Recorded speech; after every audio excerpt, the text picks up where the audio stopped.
Hey guys, so today we're going to do a little hand reading practice here using PokerTracker, and this is a great exercise for me. Despite, when you study poker, you learn about balance, you learn about optimal calling ranges, and when you play particularly small stakes games, these guys are all over the place in what they show down.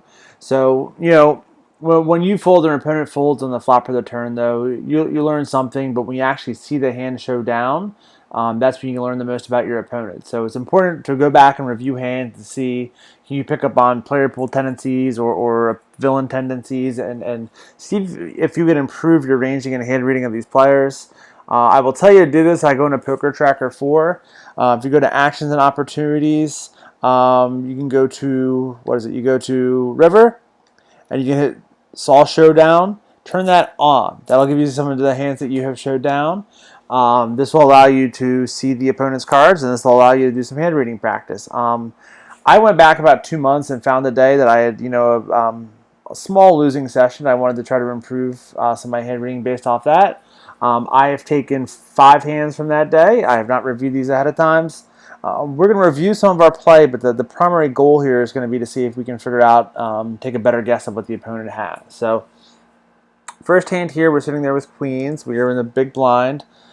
Short game at the moment, four-handed. I have 100 big blinds, 140, almost 200, and this guy's a little under starting stack, and that's okay. So let's see what happens. So limp, raise. So from a play standpoint, is I should be 3-betting here, certainly for value. I have no read on this guy. I have no read on any of these guys. No HUD stats whatsoever. All right, brand new hand with everybody. The limp should not be strong. The small raise here should not be strong. So I definitely want to be 3-betting that. Probably larger to something like $1.30, $1.40. Probably 4x's range and something for this guy. So hopefully 2 months ago I knew to do that. All right, $1.20 is a little small. I just see it bigger, but it's probably effective in folding him out and getting him to call here.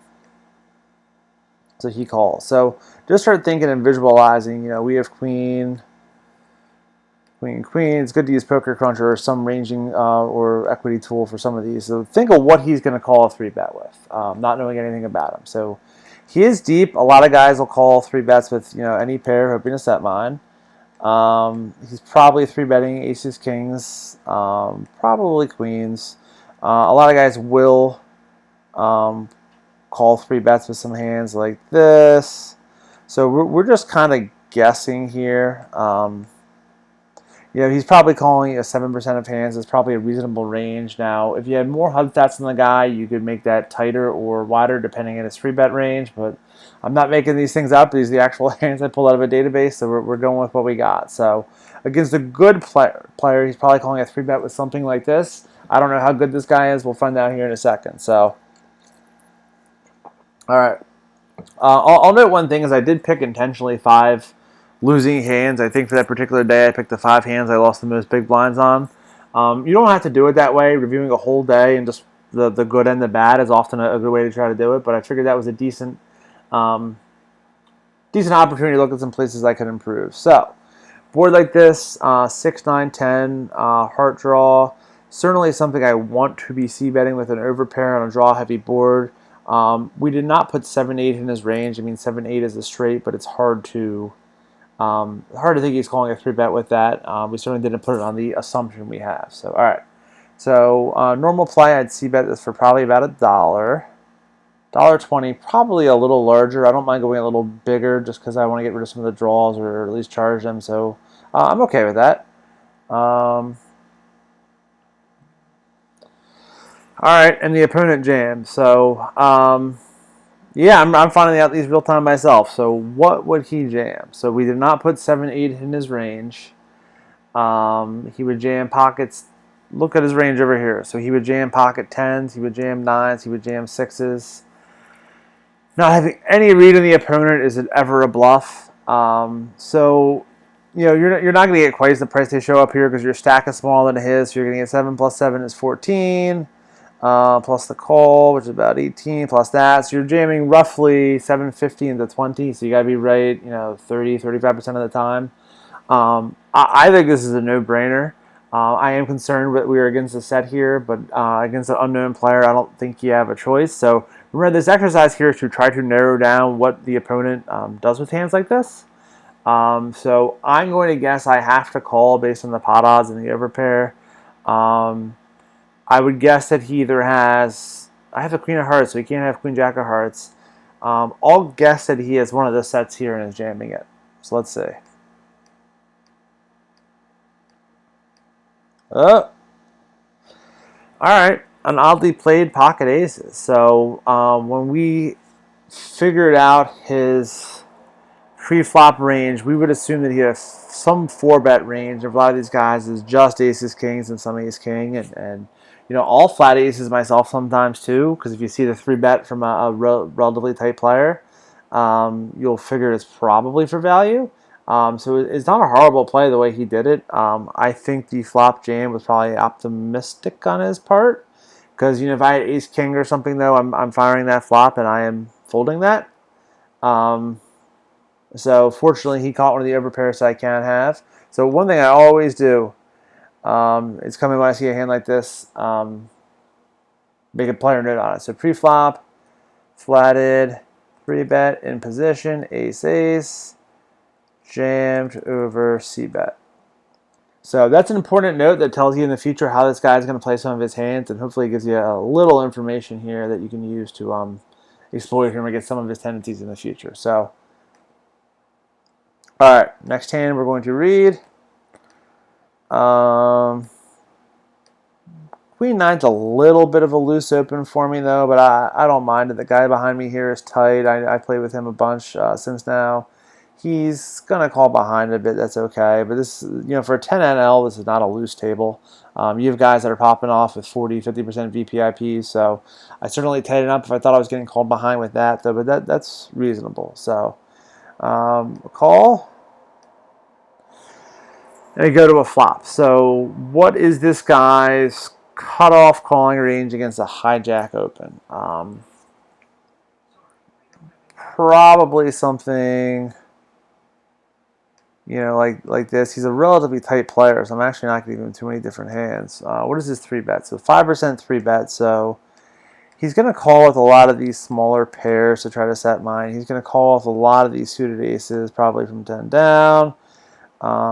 Probably...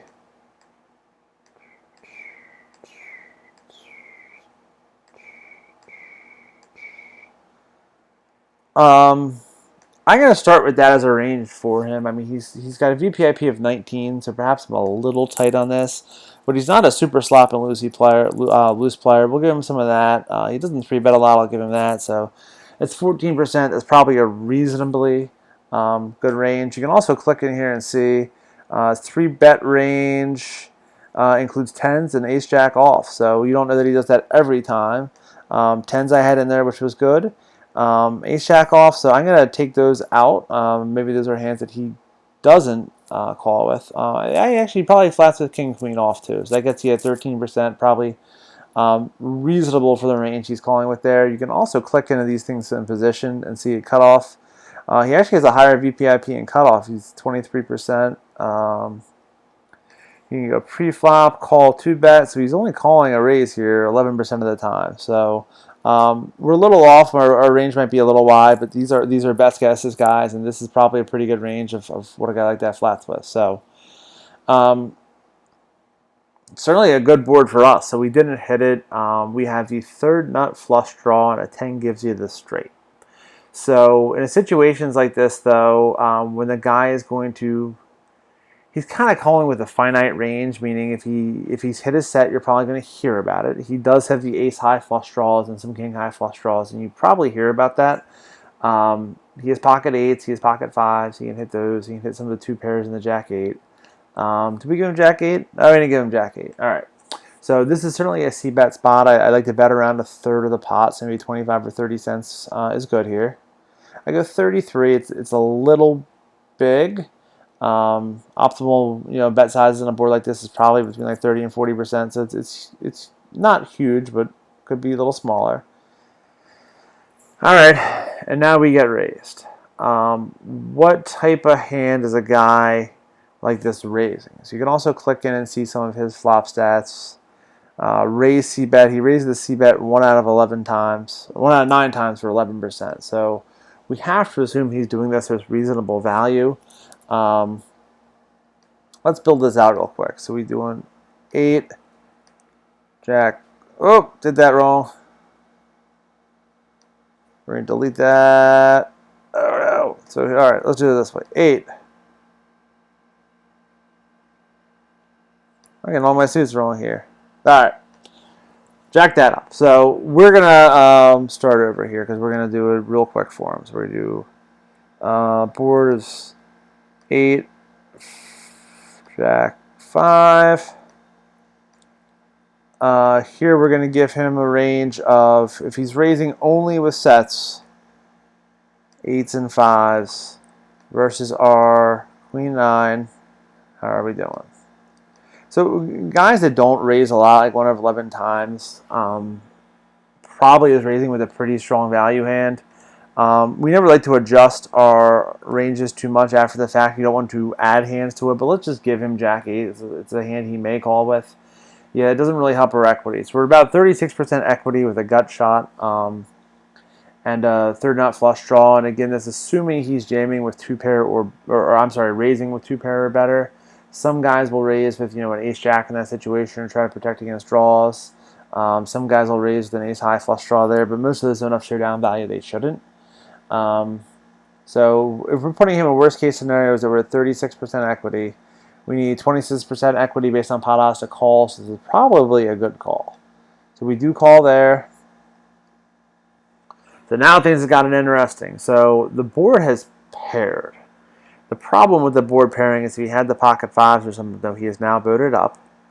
You do have a gut shot to a straight flush. 8, 9. If you got the 10, you have the queen, the jack. That would give you the straight flush. So, I mean, you have a single out.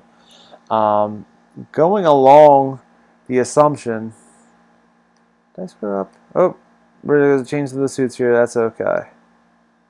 We're going to jack and spades there. We're going to get that right. All right. So going along that assumption, man, if we give him sets or 2 pairs, he's a big, big favorite. So I probably need to play this cautiously, particularly if his range is wider than what we said. If he has an ace or king high flush draw, that's not great for us either. I check. He checks behind, which is interesting. So when he does that, that tells you he's either probably scared of the flush or is slow playing a value hand. So if he's scared of the flush, that gives you a hand like an ace jack or something, though. If he had a set, he either hit quad 8s or pocket 5s. Certainly if he had the nut flush or something and happened to raise under the flop, you're in tough position now. 3 of clubs come. That doesn't help either of us. I should check here. While I have a strong hand, it is certainly not the nuts. It is possible in situations to value bet thinly if a guy's going to raise you with something like an ace jack. So be it. But I don't think a guy that's playing this tight is going to raise that. This should be a check. Oh man, I don't like that. So this hand's from 2 months ago, and I've done a lot of studying since then. So you're getting to kind of learn with me here and see some of the real time struggles you deal with. So what happens? He calls and he raises. So I have to believe that I am in trouble here. There are ace high and king high flush draws that I lose to that he could theoretically could have. If he had a set on the flop, a set or 2 pair was kind of our read. If you go back here, then we're in bad shape. So you're getting 3-1. It's only 24%, but I do not think you're good 24% of the time. Based on how I filtered this, I know I see the showdown, so I know I call, and I have to think that's a bad move. So when you go back and review your play, it's good to not sugarcoat it. Talking out loud through this process is incredibly valuable because it makes you see things in the hands that you probably didn't see at the time. I'm also, in a game like this, probably playing 4-5 tables. So you're not having the time to sit down and make every decision, so it's important to do it off the table and try to learn it. So I'm assuming I call here. And I'm going to guess I'll guess he's booted up. Yeah, So we didn't think he would flat with jacks pre-flop, but our idea of him having, two pair or better at turn to a boat was certainly reasonable. So for first hand, we probably misdirected the guy's 3-bet flatting range. Didn't think it'd include aces. This one we kind of got spot on. We just played it like crap. So um, at these lower stakes levels, it is possible to make these plays and still win. But when you're moving up, though, you gotta kind of get this junk out of your calling range and stuff. Though you're just not good here enough to justify the pot odds. So this is a learning experience for me. I'm trying to be candid with you guys about what I do right and do what wrong and what I do wrong. It's important to learn. So all right. So ace 8 suited, limp to me. So this guy has a weird stat line. He's a 39-0. So in theory, he could be limping aces, kings, queens, ace, king. He'd be limping all those hands. 109 hands is not a big sample, but it's clear enough to see that he's not going to be an aggressive pre-flop player. I put a limp fold stat on my HUD here. As you kind of move up ranks, you don't see as many people limping, but I like that there because you see guys that'll limp 60, 70%, or I'm sorry, limped and fold 70% of the time because they're just doing it with garbage. And those guys you can just raise over and kind of auto profit. This is a spot though where I still like a raise because you got these guys behind you. What you don't want to do is limp and then get raised. So I like a raise here to 40 cents. Good. Call behind me is fine from a 34-5 player. Call behind him from a 26-13 player. And initial player makes the call. So it's hard to represent ranges in something like Poker Cruncher when there's 4 players. There's not hand charts, there's not GTO rankings, there's not really play for 4-person pots after a limp and a raise. So we're going to be creative here. So 8-9 king with a club draw there. So you do not have a particularly strong hand. You have third pair top kicker. You have no real backdoor draws. You can't make a flush. You really can't make a straight. This is a marginal made hand that should be checked. And if guys are firing bets at you, you can kind of reevaluate and call if you need to. So check, check, good I do check, check, check. Interesting. You would think if somebody had a king, they'd be betting it there. Somebody like the low jack here that limped and called, he can have something like a king or even pocket nines or something though, simply because he would probably check to the pre-flop raiser, so it doesn't eliminate the kings and stuff too much from his range. He can still have strong hands. This guy should really have nothing in the button, and then this guy here should probably be weighted towards marginal stuff at best. So think about it that way. The guy that checked you can still have all the hands. This guy shouldn't have many strong ones. This guy's probably somewhere a little bit in the middle. So, all right. So now you tripped up here, but a flush draw came in. So it didn't help any straights. Like 10 jack still doesn't get there. If he had by chance pocket nines or something that he had checked, he's booted up and you're in trouble. If he bets, you got to think of the plan. I would probably call a reasonably sized bet, then reevaluate. He could certainly limp and call with some flush draws. You could do it like some of the lower ace 4 suited. I mean, this guy appears to be limping everything, so it's hard to narrow down. But the fact that he's doing it with 39% of hands and only folding 40% of them out, he definitely has some ace high flush draws in that range, which you got to keep in mind. So he bets there. What's he bet? 80 cents, so a little under half pot. You've hit trips. There's no reason to get fancy and raise or anything, though. You need to continue, particularly as these guys do not seem real strong. There shouldn't be anybody behind you for the river. So we call. We do get a call.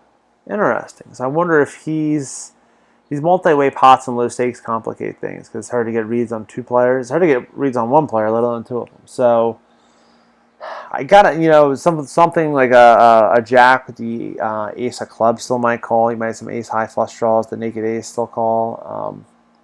I don't know that I'm terribly worried about him. It's this guy here that it can have these strong hands at his range that's more important to me. Well, the 5's not a great card either because 6-7 gets there. Should he have been playing 6-7 with a club or without a club? He certainly could have checked that. He shouldn't have fired that on a flush draw board, but some of these guys will. All right, so he bets 390. So this should be a fold. I have to put him on, again, he could have hit a flush. He could have booted up pocket nines. He could have limped kings, knowing this guy. Um, when you do something like this, I know I lose this hand, so obviously I show it down. I know I call here and shouldn't have.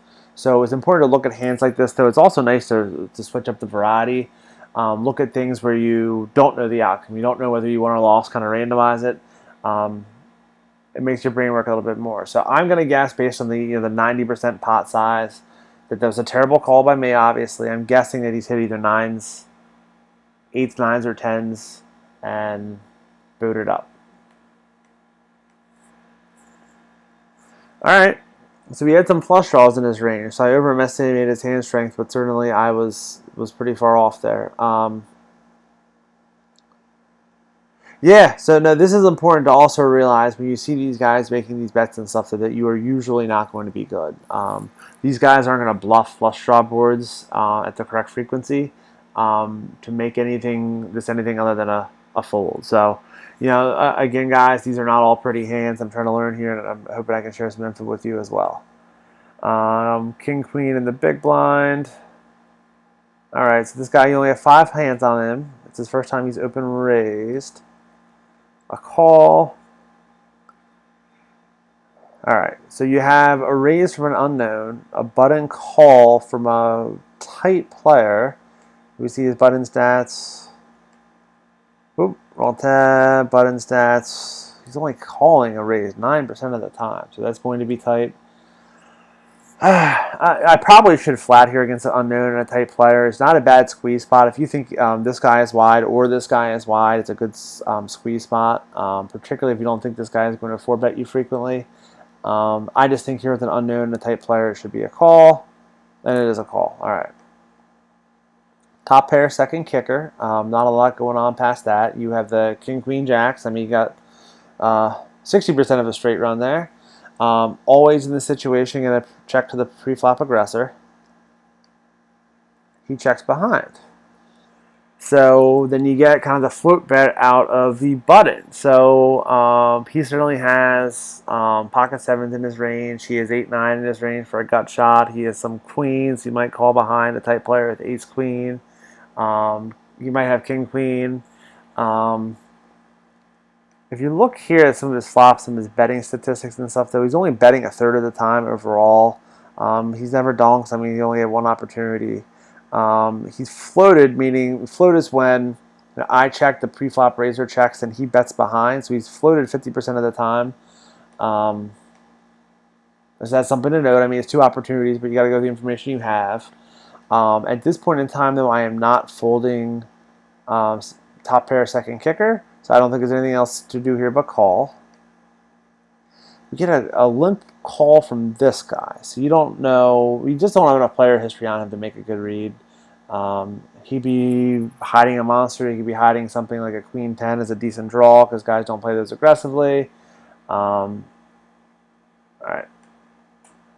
Now another queen. So this is almost like the last hand where you trip up and obviously get caught on something. So again, I'm going to check to the guy that was making the pre-flop bet just because it did look strong. He's a tight player. He has all the combos of ace-queen. I mean, there's only, I guess, 4 of those left, but he has all 4 combinations within his range. He has queen-jack, particularly the one. Now, I blocked that. There's no suited queen-jack there, so he may not have that. He has pocket sevens. He has pocket jacks. He probably flats the jacks. He's only 3-betting 2% of the time. Certainly, this could be a situation where if we face a decent second bet, it'll be hard to fold. But it'll be easy to put him on sevens, jacks, or an ace-queen. So now he checks to him a little less than half pot. So again, you tripped up here. You're getting 24 equities, 24%, or pot odds of 24% to call. You certainly have that with your trips, and there's nothing else you can do except call and see a river. Good. I'm glad I called and didn't try to raise. So he folds out. It's probably you can put him on some type of draw, like a 10-9 or something, though. Maybe a jack that just saw that come and got scared, and that's okay. And now 5 of hearts. So it's hard to put him on a flush draw. None of the hands we talked about would be a flush.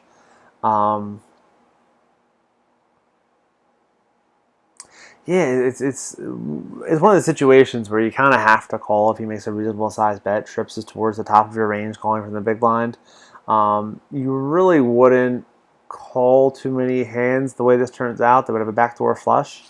I mean, hands you would call are something like a Jack-10 of clubs. I'm sorry, Jack-10 of hearts, 10-9 of hearts. That would be the backdoor heart draw, and yeah, backdoor heart draw and straight draw. There's not a lot of this. You're towards the top of your range of what you can have from here. You kind of have to call it off. So we check to him as always. He sizes up a little, about 2/3 pot. So the problem here is, you know, your pot odds are, you need 29% equity to call, and I just think you're going to have that. You're going to be beat a lot of the time. You're going to see a lot of aces here. You're going to see a lot of jacks and sevens. I'm sorry, ace queen here. You're going to see a lot of jacks and sevens. He's probably not betting a hand for value that's worse than a queen. It's hard to put him on a flush. So he either has, there's some combinations like a queen 10. A guy like that might fire with a weak top pair and just doesn't know how to play it. So you do beat some of what his perceived value combos may be. I do think you're going to see a lot of ace-queen here, a lot of sevens, and a lot of jacks. Pocket sevens and pocket jacks. All right. Yeah, I mean, it's also when you know the result of the hand and you realize you lose it, it's a little easier to kind of hand read some of these things because you really put them towards value. You'll see me call a lot in situations. I'm probably a little bit call happy, but you see guys also play weird stuff in these things, and I'm sure you'll see hands where I make hero calls and big win. So, all right, we're gonna make this the last hand. Open raise, the ace king, a fold, 3-bet. All right, and it folds back to me. So this is a guy here. What I am seeing here is a 2% 3-bet. So normally in position, because he is in the button, when you 3-bet, you make it 3x, and he makes it 3.5. So I don't know from him, is that something where he makes it a little bit bigger with heavy value? He's only got a 2% 3-bet. I mean, if you come over here, 2% of hands is aces, kings, queens, ace, king. Well, that's 2.5%. He might not do it with queens then, 2.11. So if he's doing just that, and you have, you know, ace, king, whatever combo it is, you know, you're not in great shape against that range. Oh, I gave myself pocket aces. It would be nice. I gave myself a king there. There we go. You're probably getting the right pot odds here to call. No, yeah, you're only putting in a third of the pot. If you have 40% equity, it's not suited. Let's see, does that change it at all? Yeah, it drops the equity to 37%. It's close. Against another player, I'd honestly consider a 4-bet probably, but against a guy with a 2% 3-bet range, it's too weak to fold. It's also probably too weak to 4-bet. So I think a call here is your only play given the price. All right. 6-7-3. Check. Face a half pot c-bet. So one thing you'll notice is he's not a big raiser. He's a 33-3. He c-bets 100% of the time, but he's raising and taking the pre-flop lead so rarely that he's probably c-betting only strength. You see, out of 335 hands, he's only had 4 c-bet opportunities. He's fired all of them. Well, again, I know I see the showdown, so there's probably a mistake here. You know you're blocking the aces and kings. It's 50% less likely he has those. Still, in that scenario, though, you're really just drawing to a couple of cards. Let's give him actual queens. You only have 6 overcards, and what was it, 6? I'm not too concerned about the suits. Yeah, I mean, you only got 24% equity. Quick way you can do that is you have 6 outs, meaning 3 heart out, 3 ace outs, 3 king outs. Multiply that by 4 because there's 2 streets left. You have about 24% equity, so that proves that true here. Based on the pot odds, I mean, you're close, but you're also giving him a single hand. I mean, if you said he would bet any overpair, let's just say this is probably too wide for his range, but even that way, you have 20% equity. That actually makes it worse because you're adding the aces in there and stuff. This here against this specific player is a fold. Also, based in the sense though, he only has 30 cents left. That probably was what I missed out on pre-flop. What you probably should do in a pre-flop scenario like this is just, in that case, 4-bet jam. When the guy has 30% pop bet, 40% pop bet left, just get it all in with the ace king pre-flop. You're happy to call that off for 40 or so big blinds. So what do I do here? I raise it to put them all in. The advantage of that is it gives you 2 cards. The problem is, he's never going to fold. So you essentially, you're giving a great price to call off. Not ideal. So I'll again put him in a range of aces, kings, and I'll even give him queens here. Yep, aces. So it's important to look at these hands, guys, and realize the ones that you played well, and also look at the ones that you just jacked up and played poorly. So this was not a good call for me. The important part is when you sit here and look at some of the hands, and I think 4 of the 5 we had a pretty good idea what this guy had based on the analysis. And these are hands. I knew the outcome. I knew these were losing hands, so that made this a little bit easier. But do this type of practice. Work through this. Talk it out like this. Post a video, share it with me. I'll help you. Whatever you need to, just make your hand reading better. Because if you can figure out what some of these guys are doing with those actions, you know how to react better, and you'll start crushing these guys. That I promise. Good luck, guys. See ya.